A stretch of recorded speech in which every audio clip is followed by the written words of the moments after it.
Haugen. Check the description box below for tabs and backing tracks on my website, information about exactly what sound tools I'm using today, how to schedule lessons with me, live streams, and more on Patreon and my deep dive courses. It's all on my website. Rhythm guitar. Before we even start today, I just want us to take a minute to just say this out loud. If I can play my open position chords and my bar chords reasonably well, I'm good enough to play with other people. 100% of the folks who take lessons with me, that's the top of their list of things to be able to do. And I think the internet is making us think that unless we have mastered all of our triad inversions and cage shapes and pentatonics and double stops, we're not good enough yet. But the reality is, if we can chill and just play clean rhythm guitar, we're good to go. Okay, so what is good rhythm guitar? Let's talk about it. Clean chords, that's the first thing. Second thing, deep feel. That's important. We'll talk more about all these things. Picking accuracy, being a good hang, and having good tone. Those are the things. I think those are the things. So let's talk about the first thing, knowing chords. You don't need to know all of them. Obviously, your bar chords, your open position chords, you're just E, A, D, G, A minor, D minor, all those standard ones. And of course,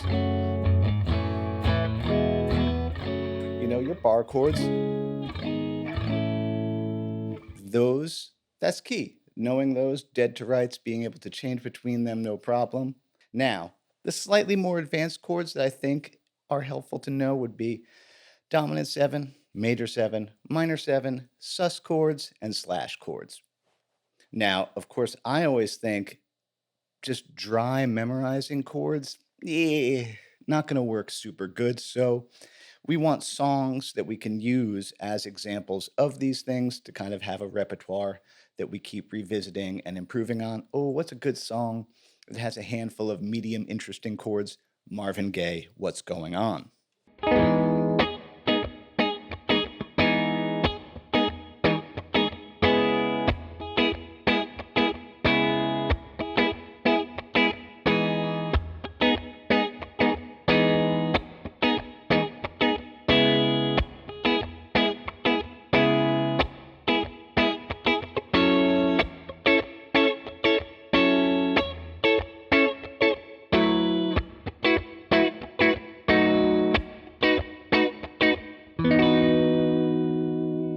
Really good song to work on. We're going to talk more about right hand stuff and plucking in a little bit. But yeah, that's a great one. I always talk about this with my students. Have a repertoire, keep a list, keep coming back to it. Now, in real life, if I was practicing that, by the way, I'd probably be like,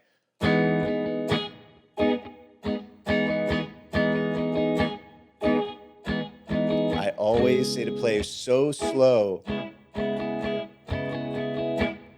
so you know that everything is exactly where you meant it to be.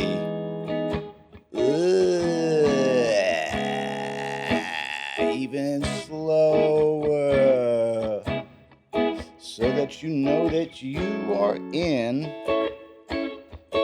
the right spot. Because, man, playing slow doesn't have to mean no feeling. In fact, I tend to think it makes it more deliberate and intense. Okay, that was talking about, that's point number 1. Now, having a deliberate and deep feel. It is our job to know basic grooves. I did do a video about this called I Play These 3 Grooves Every Day. Let's review those. Mid-tempo rock. I used to call this one the ubiquitous pattern because, mid-tempo and up-tempo rock songs. The old down, down, up, down. I think we can see on hand cam here. I'm going to just point out something here. A lot of times, well, you probably saw, I won't cross like that. I'll cross with the pick like that. Everybody's hand is different, but something to think about. Let's look at, make sure I'm in shot here. Let's look at the verse of Heart Crazy on You. That's a good example of mid-tempo rock feel.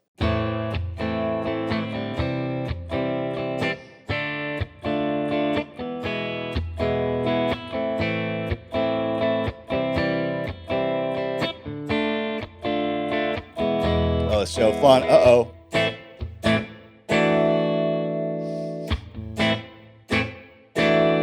That's a slash chord.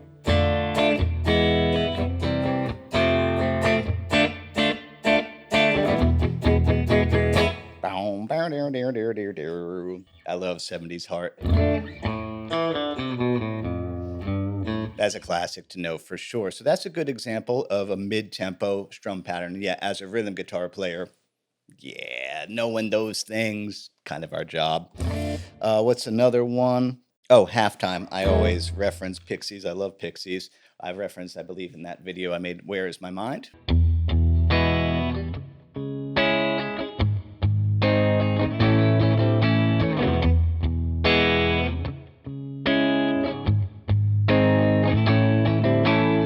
And a lot of songs have that feel, that kind of plodding, very much a walking kind of feel. Now, the other one that actually shows up everywhere, and I talked about this in that video too. Oh, I need to do something about that. Stay on there. Stay. The Bo Diddley or Bo Diddley variants. This shows up throughout funk. It's actually, yeah, it comes from Latin stuff. Let's do Doors, Peace Frog.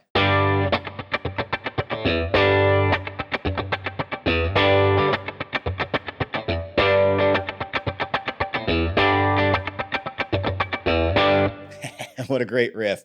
But yeah, that is that thing. Let's slow that down. Let's look at right hand cam. So Bo Diddley, that's moving no matter what. Again, I got that thing going on where the pick is not, I'm not like this, I'm like that. Let's get in focus. Whoa. Yeah.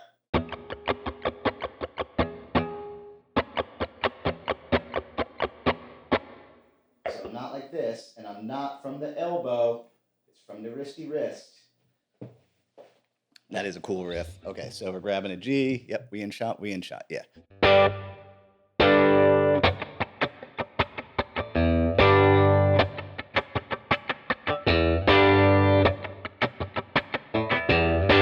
So simple, so great.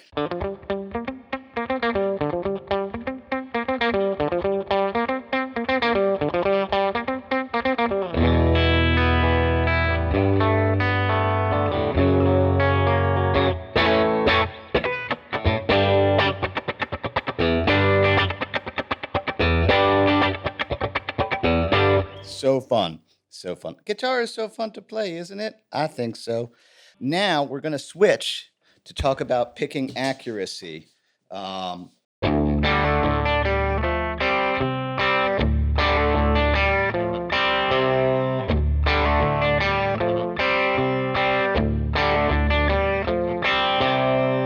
right.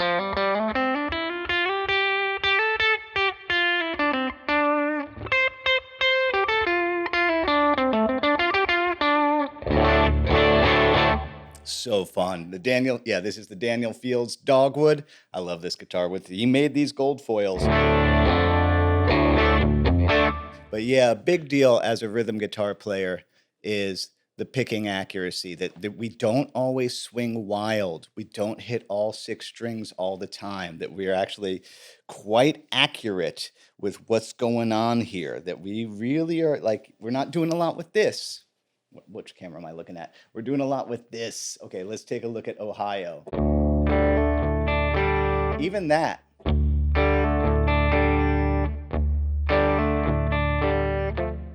It's just an F chord. It's kind of neat. He releases that and then gets to C.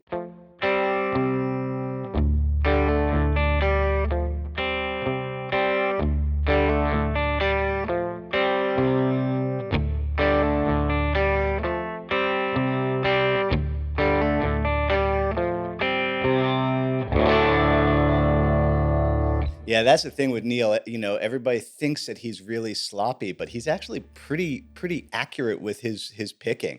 Uh-oh. Oh, wait, let's go back, revisit mid-tempo, and play Cinnamon Girl.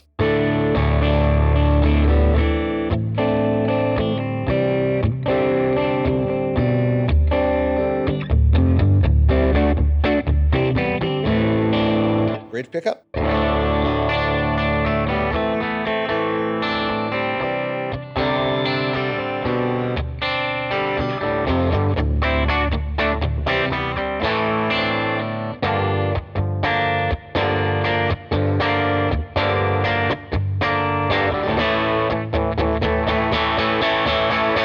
Greatest solo ever.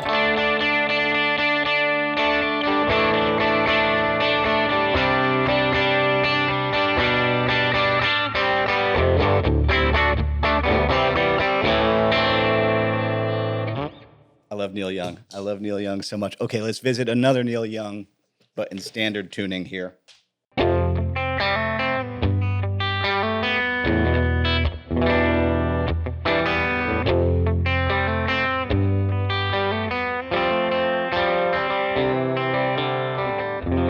It's that thing of look how interesting the open position can be. And all that style comes back to like Carter style, Carter family style picking. Like,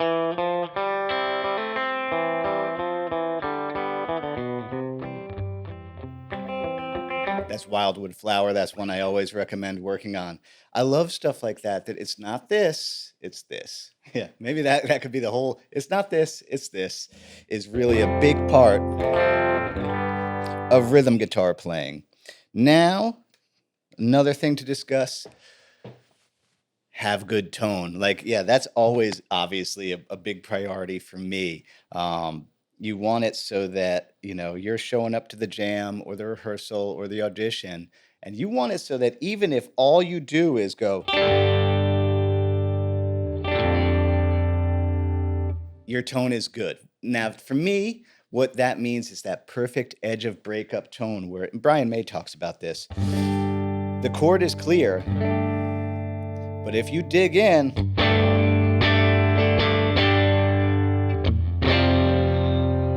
you get just a little bit of sustain and a little bit of attack. And gosh, there's so many ways to get there at this point. Strymon Deco, Greer Lightspeed. I mean, my setup today is I have this lovely Carr Bell Ray in the high watt setting, the H74. I do have my Deco on, not to provide crunch, but actually to tame. The fun thing about the Strymon Deco is if you have it, the saturation side just set straight up, it actually acts kind of like a compressor. Here.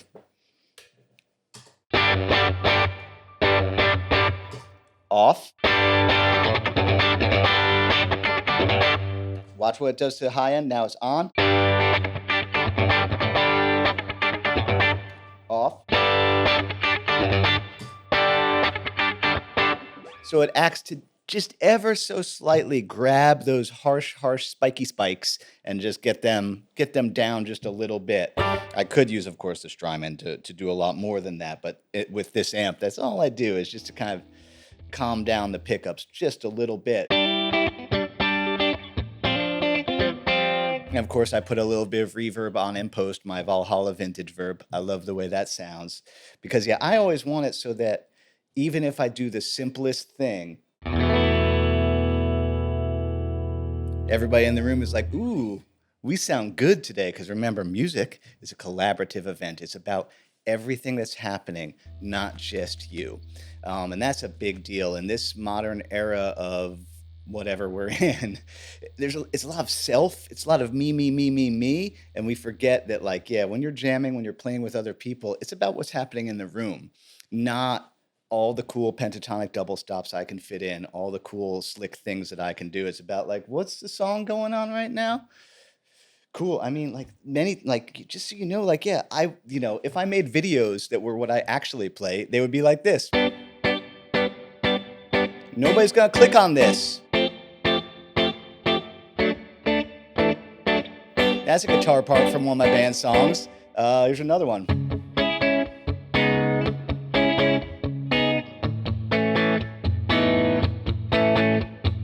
Like, those are the kind of guitar parts I actually play. I don't spend, it would be annoying if I was always.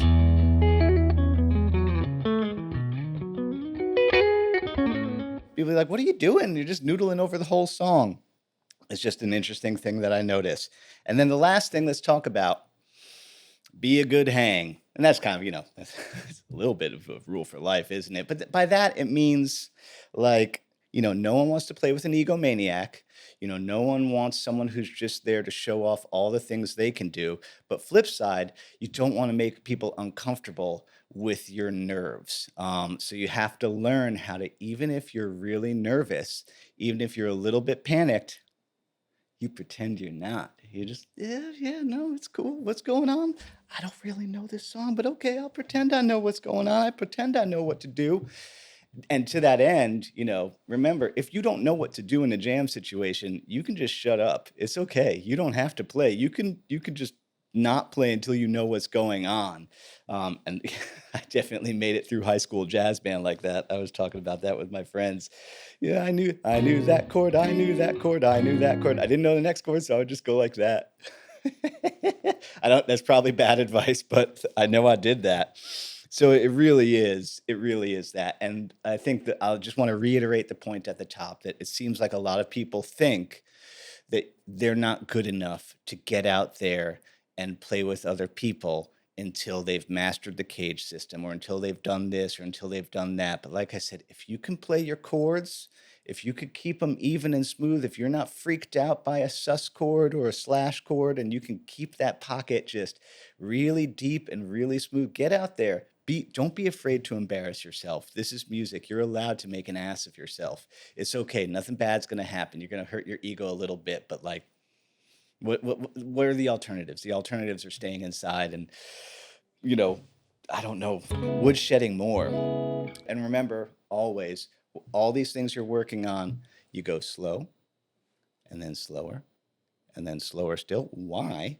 Because that helps again with that adrenaline control, that tempo control, to be able to not only speed up, which we are always going to do, but to be able to be like, this is getting ahead of me right now. How about narrow? How about I don't let it get ahead of me? What's a riff that I haven't played?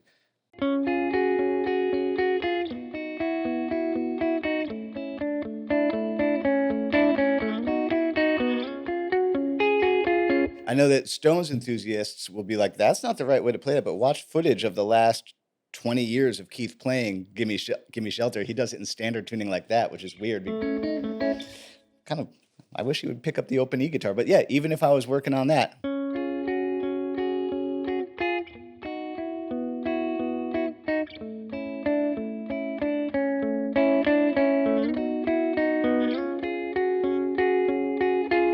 I can't abide by that though. Hold on.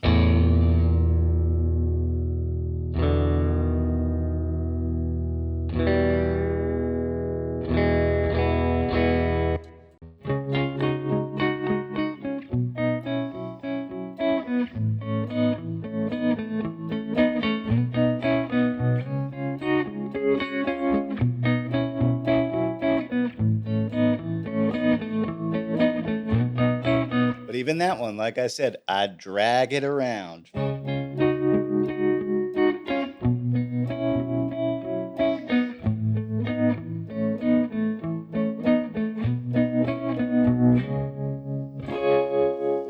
Okay, that's all we got to talk about for today. If you enjoy my work, please like, subscribe, share. That costs you nothing and helps people like me who work this gig out immensely. One more time, how my business works. You can book lessons with me, live streams, charts, backing tracks. That's on Patreon, my deep dive courses. It's all on my website. As Bill and Ted would say, be excellent to each other. That includes yourself. Station. Happy Friday. Eat pizza.